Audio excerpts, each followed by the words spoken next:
Do you actually have to be on cocaine to be on this podcast?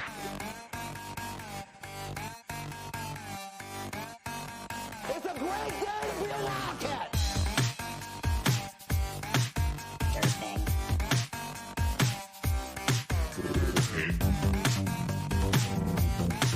Surfing.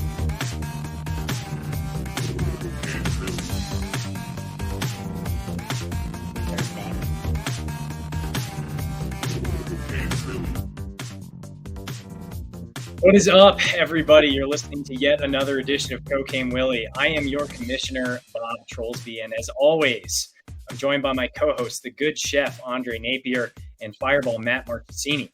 Tonight, we have a game to preview at long last. The long off season is over, and we are previewing the Kansas State Wildcats football matchup against the Red Hawks of Southeast Missouri State. Do you have to be on cocaine to be on this podcast? Shoot, I thought I turned off the loop. Never mind. But we are still previewing the Red Hawks of Southeast Missouri State University this coming Saturday, September 2nd. And we're joined by senior FCS analyst from Hero Sports, Sam Herder, to help us preview the Red Hawks for this week one matchup. Sam, thank you a ton for joining tonight. I know you as the resident expert for FCS football on your annual show that you do with Philip Slavin from the 1012 Network and the 1012 podcast. Go ahead and tell our listeners a little bit more about your role there at Hero Sports and your history in covering FCS football. Yeah, I appreciate you guys having me on. And yeah, I'm the senior FCS analyst is the title they gave me for the website Hero Sports. We cover FCS, obviously, and Group of 5 football for Hero Sports. I've been covering the FCS since about 2011 when I was a student at North Dakota State. And so I don't want to get off to a bad start, but I was there in the press box for the 2013 NDSU K-State game. And so that was my first introduction to the FCS. And then I graduated, went in the newspaper world for a little bit, and then about 5-ish years ago, I came on full time to start doing some FCS football writing. Awesome. Well, I mean, you're very familiar with Chris Kleiman then, so this is going to be a great show since you know all the ins and outs of North Dakota State and that system there. Yeah. I interviewed Coach Kleiman a number of times, have interviewed one-on-one a number of those assistant coaches that he brought with him to K-State. And so know those coaches well and know, overall the system that they're running at K-State. Just out of curiosity, what would you say was the most memorable moment in an interview that you had with Chris Kleiman? That's a good question. I don't know if there's one that sticks out because like he's a good interview, he's a good quote, but he's so level-headed that like there's not like one moment where like he had a great soundbite or anything like that sticks out. I just remember one time when I was writing for Bison Illustrated, a magazine in Fargo, I asked, hey, could I interview every single head coach or not every single coach on staff at NDSU after they won one of their national titles? And surprisingly, I was told yes. And I interviewed Coach Kleiman, and then he sent in an assistant and I talked to him, and then he sent in another assistant and I talked to him. And, that level of access, even at the FCS level, is pretty hard to come by. And, I think usually the head coach has to approve stuff like that. And so I just remember him being super, super easy to work with media wise. That's awesome. I love that. Yeah, the reason I asked that question is because a fellow K-State podcast, the Bosco's boys, and shout out to Scott Wildcat, who's a friend of all of ours, but he interviewed Chris Kleiman right after Kleiman first got there, and he has a tendency to ask some silly questions, and Kleiman was so businesslike, he just refused to answer some of the questions. I think it was, what would be your go-to karaoke song if you were at a karaoke bar? And Kleiman just refused to answer the question, and the interview was over. And mind you, he led that question off before that one with boxers or briefs. So, I mean. Classic. I know we want to definitely preview this game this upcoming Saturday, and Southeast Missouri State they ended the last season on a high. They won 9 games, made the playoff, the FCS playoffs 3 out of the past 5 seasons. Looking at last season, they've had 3 losses. They lost to an Iowa State team who did not have a great year in the Big 12, 42-10. They had a close midseason loss to Eastern Kentucky, 28-23, and then they ended their season with a loss in the first round of the FCS playoff to Montana. But this season, they come into 2023 as the 11th ranked FCS team in the country, according to your outlet Hero. And they're currently the preseason favorite to repeat as champs of the Big South Ohio Valley Conference. So what has driven their recent success? What's the cause for the hype around the team this season? Yeah, SEMO is a squad that, as you mentioned, we've seen them in the playoffs a few times the last few years. They're not. Uh, we always say we like to say with teams like SEMO or like Eastern Washington, they do a lot with a little. They don't have great facilities. They don't have a huge budget or anything like that. They don't have the tradition like a Montana or a North Dakota State or the passionate fan base of a South Dakota State or a Montana State.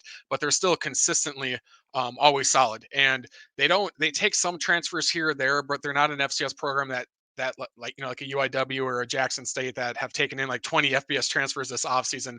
They kind of pick and choose who they want to bring in, and so it's just an overall good program that continues to rise up, and they have a lot of talent coming back from last year. It's you never want to say a same look team because they do lose some guys here or there, a couple of good offensive linemen, but overall all of their top playmakers on offense are coming back. Most of their impact guys on defense are coming back. And so, I mean, is SEMO, are they South Dakota State this year? Are they a North Dakota State? No, but they're a good, solid FCS team that is first, second round exit type of team that's kind of in that top 15, top 10 range. Yeah, I mean, you kind of just led right into the question that I have. I mean, you talk about the offensive weapons, and two that come to mind for me are a running back, Geno Hess, number 3 of all the running backs, and Zach Gregg, who's listed as the 3rd best returning O lineman. In addition to those guys, I don't even know how to say his name. Wide receiver Ryan Flowery is listed as a member of Reese's Senior Bowl watch list. What makes those guys so special, and what do they contribute to this team? Yeah, starting with Geno Hess, he's one of the top running backs in the FCS. I think he's a 6-year senior now. He already has a bunch of SEMO career records. I think he's like 5'8", 220 some pounds. And so he's like a small, compact guy, bounces off a lot of tackles. He's shifty as well. And so, you can't arm tackle him or else he's going to escape those type of tackles. Yeah, you mentioned Zach Gigg. He won the Remington Award last year, which goes to the best FCS center. And so they lose a couple of other all conference offensive linemen, which obviously hurts, but he's kind of the leader of that offensive line. Ryan Fleurnoy is, I think it's Fleurnoy. I also could be very wrong on that. But him, and then they have another wide receiver, Vic. I think Vic is 6'4", Fleurnoy is like 6'2", and so they have big bodied wide receivers on the outside to kind of complement what Geno Hess is doing. And then at the quarterback position as well, Paxton DeLawrence. He had a great debut season last year. He transferred to SEMO from I think it was an NAI school. Last year was his first year at SEMO, and he played really well. 6'4", 6'5", quarterback, big arm, and so that's kind of the offensive firepower there for SEMO. And those position rankings, those came from Opta Analyst, and the same publication has 2 guys listed as top 5 returners in their position in all of FCS on the defensive side, with Lawrence Johnson listed as the number 1 returning DB at the FCS level, and Bryce Norman listed as the 5th best returning linebacker at the FCS level. So tell us a little bit more about what we can expect from those guys in the matchup, and then SEMO's defense as a whole on Saturday. Yeah, I really like Bryce Norman, the middle linebacker for SEMO. A freshman All-American 2 years ago. We also do FCS sophomore All-Americans at Hero Sports. So last year he was a sophomore All-American. I think already in 2 seasons he's over 200 career tackles. And so nice frame, kind of your nice looking middle linebacker there to kind of hold his own there. Yeah, Lawrence Johnson was super productive. He's like a safety, nickel back, outside linebacker, rover, whatever you want to call him. But they let him roam the field quite a bit, and he's made plays. He made a lot of plays last year, whether it was defending the run, defending the pass. So super productive guy. Potential, 7th round draft pick, undrafted free agent. With his mix of size and athleticism, and I think just his film too stands out as well. So those are, the 2 big names on the defensive side. I guess overall for SEMO's defense, I think their front 7 should be pretty solid this year. They're top 15 last year in rush defense. Most of their guys are coming back. The secondary wasn't great last year. like 105th, 102nd in passing defense in the FCS last year, and so that's one area that they certainly need to get better at this year. And so, thinking about Southeast Missouri State for this game, I mean, for K State, we've played FCS teams typically the first game of the year very recently, and some of those games have been hit or miss.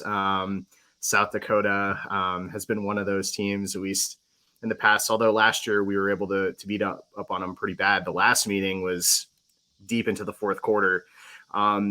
To try and maybe pull an upset bet or at least keep this matchup competitive on Saturday, what are some keys? What do you think it's going to take for them to try and keep the score close? Yeah, I think SEMO needs to hold up in the trenches for all 4 quarters, and that's kind of the key, is doing it for all 4 quarters, because maybe they have the front seven to hold their own for 2.5 quarters. Maybe the offensive line can get a decent push, and Geno Hess maybe breaks off a long run here or there, where maybe they stick in there for 2 quarters. But we see often when it comes to FCS versus FBS, especially at the Power Five level, where things just kind of snowball in the wrong direction for FCS teams, because there's 85 scholarships at the FBS level, 63 at the FCS level. Obviously, just overall talent wise, K State is going to have the edge talent wise, and so doing your best to physically hold up for all 4 quarters is key. I think this could be a close game at halftime, but uh, I don't know if we're going to do predictions, but my guess is in the second half is when K State might extend their lead to 21 points and then kind of 28 points. Man, get me all fired up with that prediction right now. I mean, I'll take it. These games always make me a little nervous, but I kind of have a question, not necessarily at SEMO, but just overarching with the FCS level. Bob brought up that SEMO is 11th in the country in FCS. But my question is, like, what does that mean? Like, how different are the top 25 teams in the country? Like, we got the number 1 team in Alabama or Georgia or whatever, and the 25th team could be Tulane or some G5 school. Is 11 so far off in the FCS level where the talent at the top is so far off? How would you describe the top 25 in FCS? Yeah, there is a huge top heaviness in the FCS. That's kind of a main discussion point within just the FCS community, or FCS media, is just the top heaviness of the subdivision, especially when you have, you look at the last 10 or so years, the amount of good FCS teams that have moved up, whether App State, Coastal Carolina, Marshall, James Madison. And even when some of those teams were in the FCS, it still was pretty top heavy. For North Dakota State has won 9 of the last 11 national titles. They still are really, really good. Their rival South Dakota State has overtaken them to be that number 1 team. But if any team outside of North Dakota State or South Dakota State, or maybe Montana State, wins the FCS national title this year, I would be blown away shocked.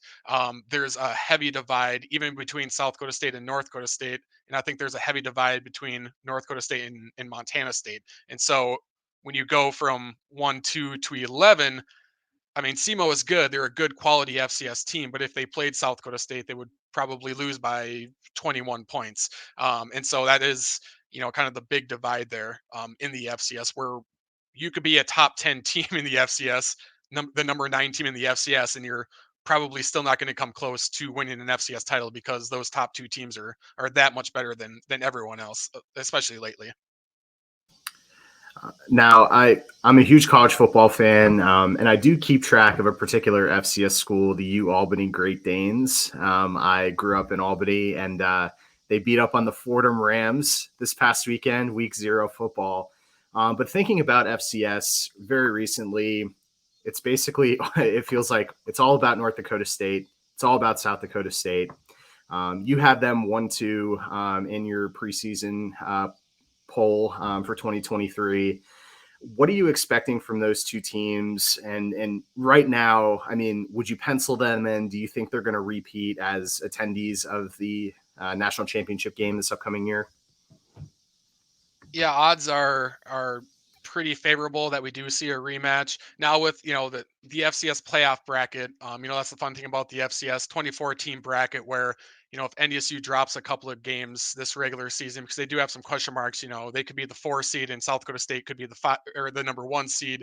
Then, they have to obviously play in the semifinals then. And there have been times in the past where the 2 best teams haven't met in the title game just because of where the seeding and all that was. But yeah, I mean, South Dakota State, it's them versus the field. The Jacks have a majority of their guys coming back besides Tucker Kraft, who's now with the Green Bay Packers. And they really took it to NDSU. It was really a reversal of roles where NDSU always had the upper hand and would take it to South Dakota State in the playoffs. Last year's title game, South Dakota State just, physically dominated NDSU, which from an FCS perspective was shocking because they basically did what they did to NDSU what NDSU usually does to everyone else. The Bison have a lot of question marks this year at North Dakota State, probably the most question marks they've had since 2010. But again, going back to that top heaviness, who's ready to catch NDSU? Montana State looks best built to catch NDSU, but after that top 3, I think there's a gap there between the 4th, 5th, and 6th best teams.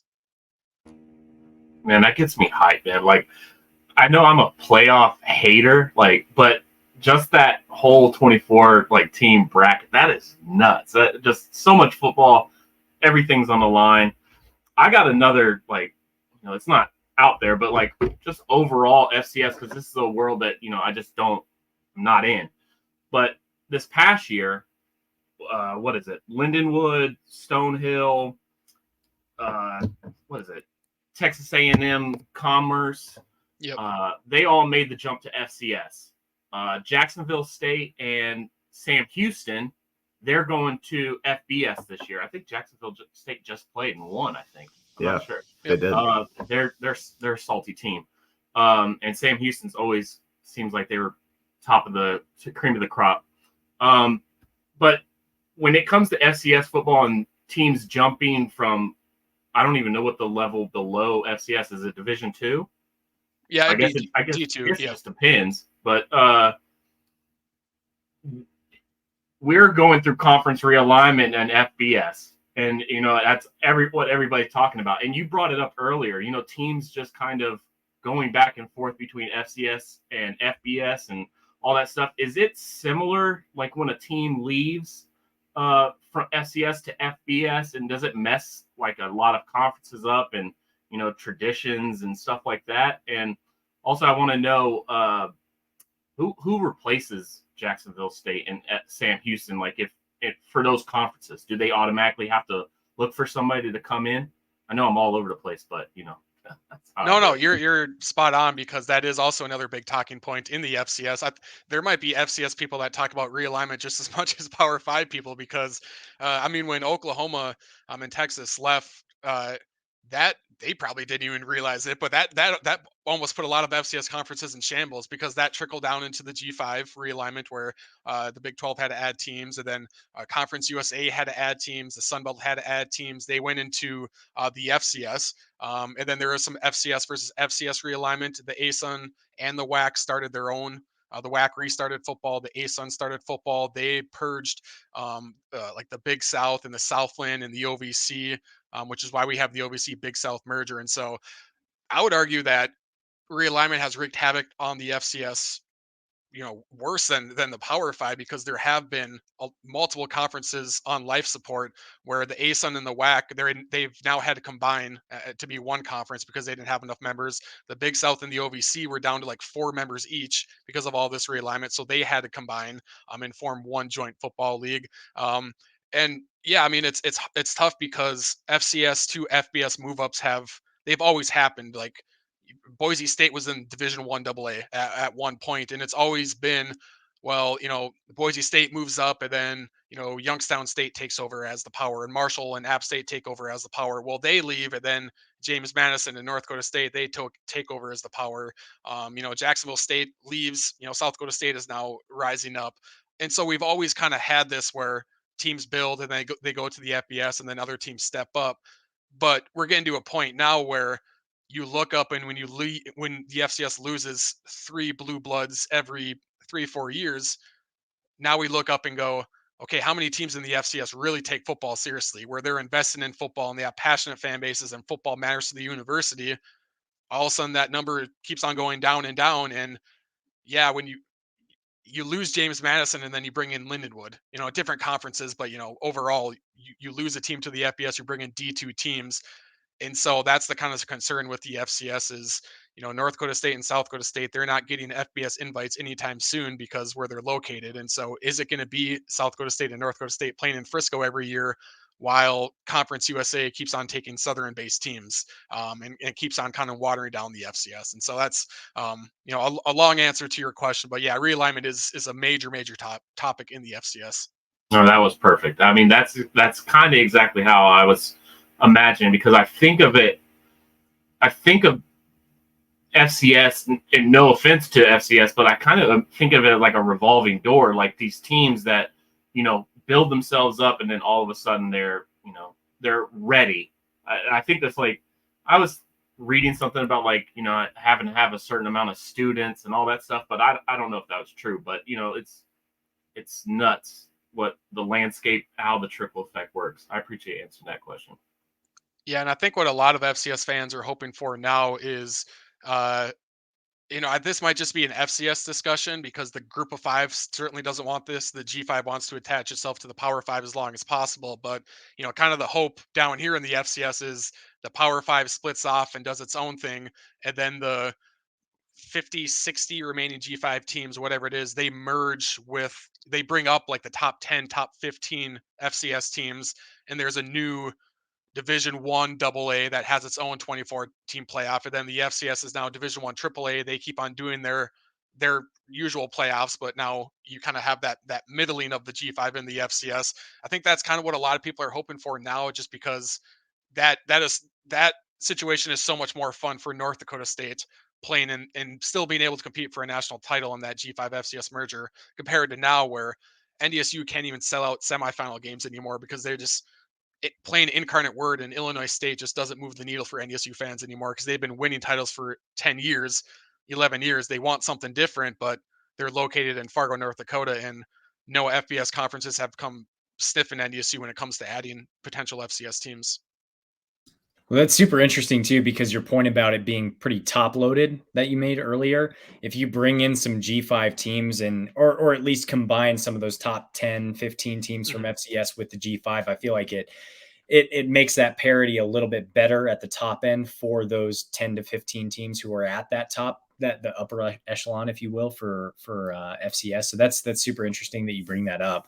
Yeah, and that makes it more fun for SEMO too. Like we talked about at the top, like in this new three tier of Division One, now SEMO can legitimately contend for an FCS national title. Right. Where right now they're just never going to top what NDSU and South Dakota State can do. So I think it's win-win-win, but that's I don't know if that's ever going to happen, the Power Five split or not, but I guess we'll have to see. For sure. Yeah. There's a lot of speculation about the Big Two and what that could mean, or the Big Three, if you throw the Big 12 a bone or not. But I've got two questions. So the first one, this came from one of the listeners of the show, Ema Tom on Twitter. And he asked, how big of a loss do you see Tyler Nalome being for SEMO this year? And does he have what it takes to be a contributor at the Power Five level? And of course, he's talking about Tyler Nalome, who's a SEMO transfer to K-State that happened this offseason at cornerback. Yeah, I mean Tyler was an impact player for SEMO. He wasn't. I don't know if he was necessarily a standout. He wasn't like all American or all conference level. The top cornerback last year for SEMO was Ty Leonard, who is coming back this year. And so, is it a huge loss? I don't know if it's a huge loss, but cornerbacks are especially, I mean, defensive backs, I guess overall are kind of tough to recruit at the FCS level. And so, the fact that he has gone to the Power Five shows that he does have that raw talent. K-State has had success bringing in FCS transfers at DB. Josh Hayes, he came from where, I think West Virginia. But Virginia, yeah. Okay, Virginia. But before that, he was at NDSU, and so he came from the FCS level. And so, there's FCS to FBS transfers. That's another topic, the amount of guys transferring to the FBS. But there are actually 2 times as many FBS guys coming to the FCS.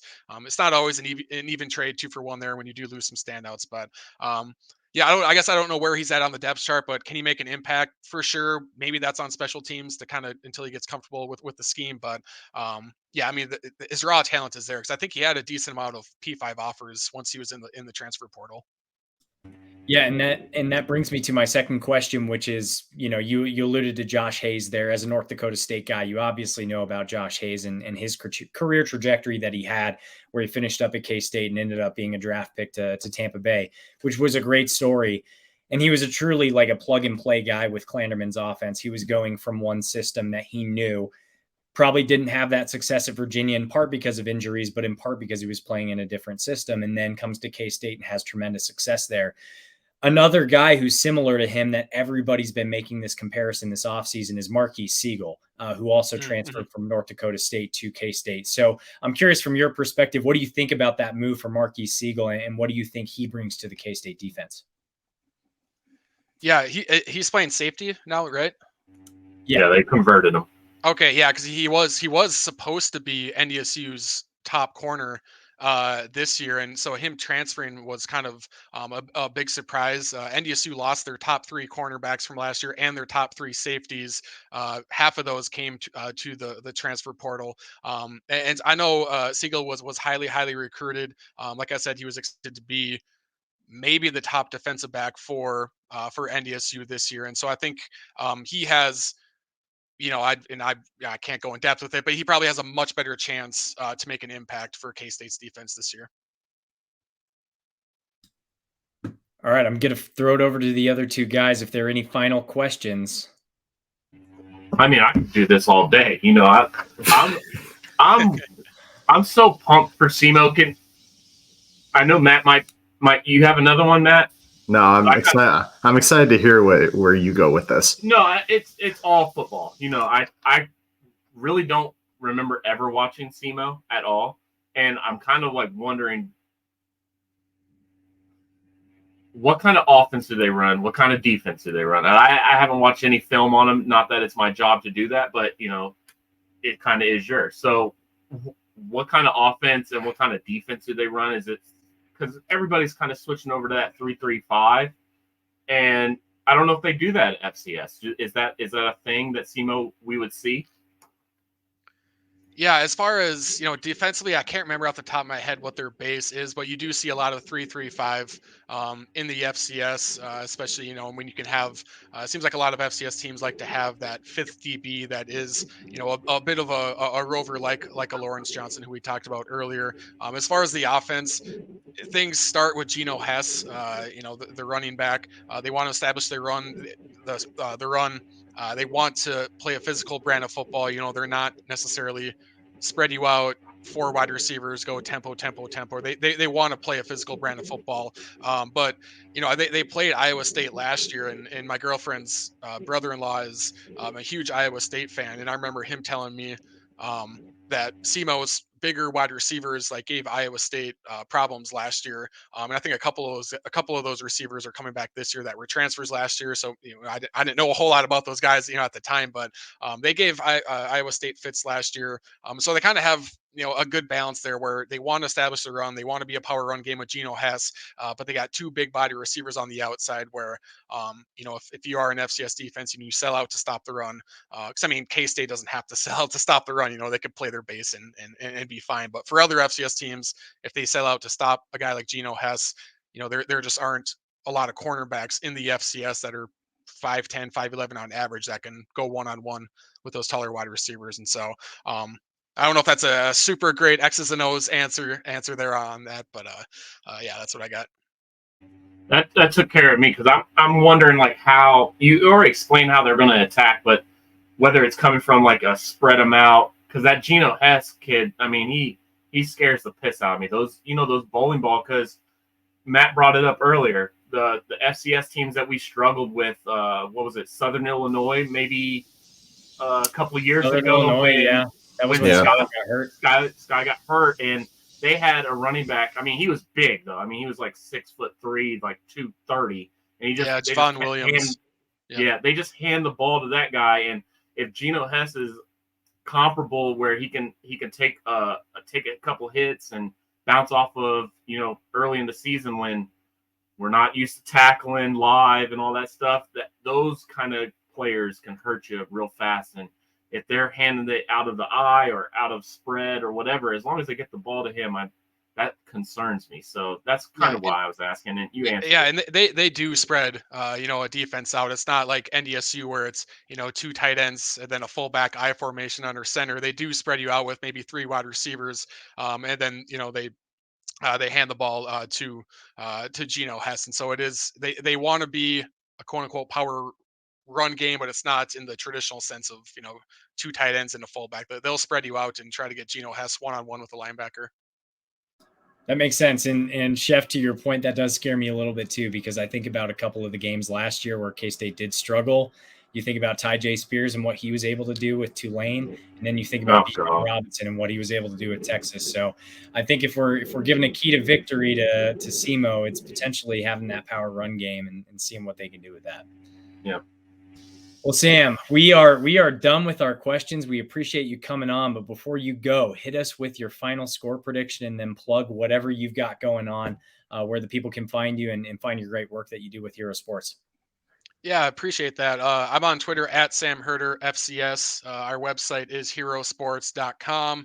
And as far as a prediction, I think K-State wins by 21 points. I think like a 35-14.